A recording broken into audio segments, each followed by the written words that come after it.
Salutations, everypup, and welcome to Chapter 17 of Sorry, Wrong Number by ShizunaRey. As always, the link to the fic will be in the description below. And with that out of the way, let's jump on into it. Chapter 17 Progress. Fucking finally. Chapter Summary. Yay, update! Author's notes. See the end of the chapter for notes. After the conversation the three of them had, Stephen moved from his cell to a guest bedroom that he was able to call his own. He hasn't really left his room, but at the beginning of his new quarter situation, Tony Stark had made it absolutely clear that without permission, he wasn't able to open the door anyways. Sighing, he opened his eyes only to stare at a dark ceiling. A quick glance to the side promised him another sleepless night. 4:13, since their nap in the cell, they haven't slept. The other two were deep into their headspace after Stephen showed them that he was able to actually handle himself. He hated how sometimes they'd actively leave him out of their business for the sake of his protection, although Stephen was just as capable as them. Especially Jake, always trying to play things off and still lying about shit when confronted by either Mark or him. Stephen rubbed his eyes with his hands before finally heaving himself off the bed. He walked a bit through their new room. It was pretty luxurious in comparison to where the Avengers could have stored him, anyway. There was a bed, a desk filled with paper but no pencils to write anything on it, and a red lamp mounted on the wall right above their desk itself. On the wall to his left was a sparsely filled bookshelf containing only a few novels that Stephen recognized their names of. What did catch his attention was the window. He wasn't able to open it properly, but the sight was astonishing. Looking down, he was able to see just how high up he was, and the view from the Avengers Tower itself offered a stunning panorama of New York City's bustling cityscape. Skyscrapers, busy streets, landmarks, and Stephen was able to even catch a glimpses of Central Park. It was honestly stunning.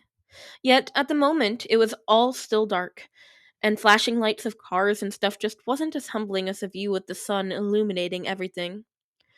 Excuse me, Friday? May I leave my room, please?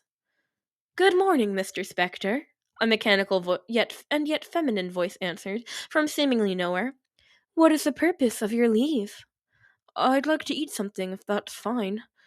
There wasn't a response for a few moments, and Stephen contemplated lying down again before the door finally swung open.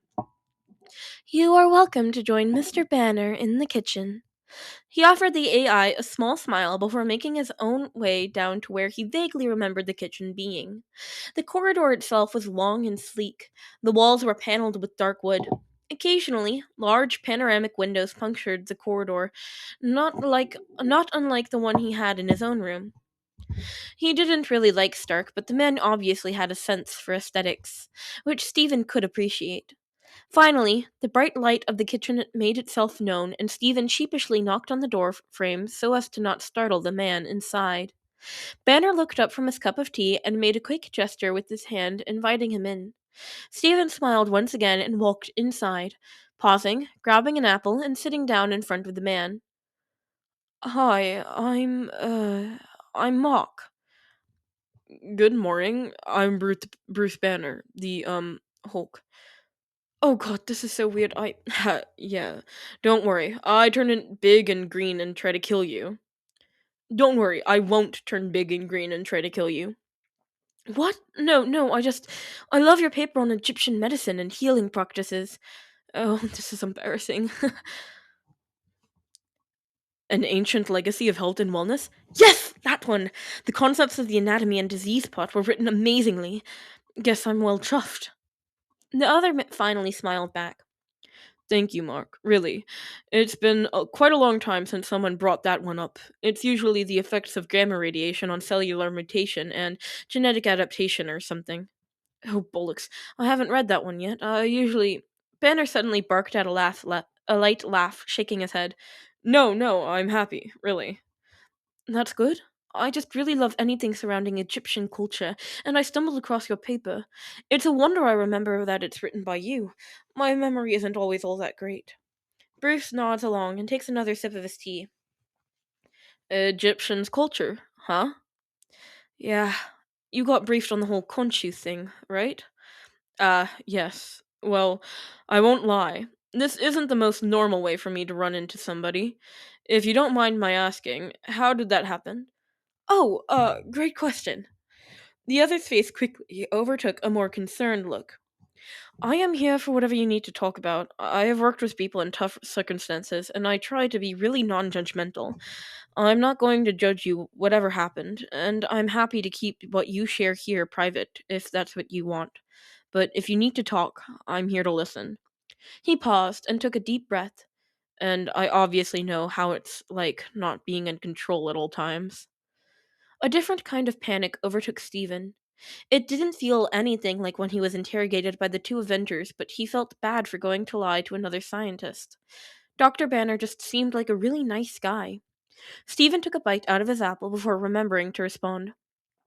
I found this beautiful golden scarab artifact at the museum I used to work in, and after that my memory sometimes got really fuzzy. And before I knew it, there was this Egyptian god called Khonshu cooperating my body to fight against a different god.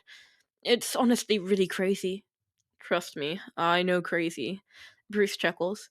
But honestly, I'm so sorry that happened to you, and now you even got dragged down into our mess. I'm not too sure if it isn't my mess that you guys got dragged into. The smile the other wore turned into more of a grimace before he answered, Stephen.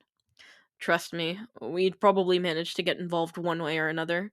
The team tends to attract, frankly, weird shit. Did they tell you about the hamster incident? It was. He was interrupted by the door swinging open once again and Hawkeye entering the kitchen. The man looked tired and had tousled bed hair. He halted in his steps as he noticed the other two seated at the kitchen table. Morning, he mumbled before continuing to make his way towards the coffee machine. Author's notes. This was supposed to be longer, but I accidentally posted the chapter and have no idea how to delete chapters, so yeah. And that's a wrap on chapter 17. I hope you all enjoyed it so much. Please go show the original author, ShizunaRey, some love, and please leave me a comment. I love reading your comments. They make me so happy. Please leave me specifically hate comments. And thank you to the one person who commented on last video. Now I don't have to go die in a hole. I did want to say something before ending the video. We talked about Gus a lot in the beginning of this fic, but now he's disappeared. I really hope fake Gus is doing okay. But honestly, he's probably not because nobody knows to go into Steven's apartment and check on fake Gus and feed him and clean his tank and make sure he's okay. Fake Gus is probably dead. And that's a sad fact. Anyway, I hope you pups enjoyed, and I'll see you next time. Bye-bye.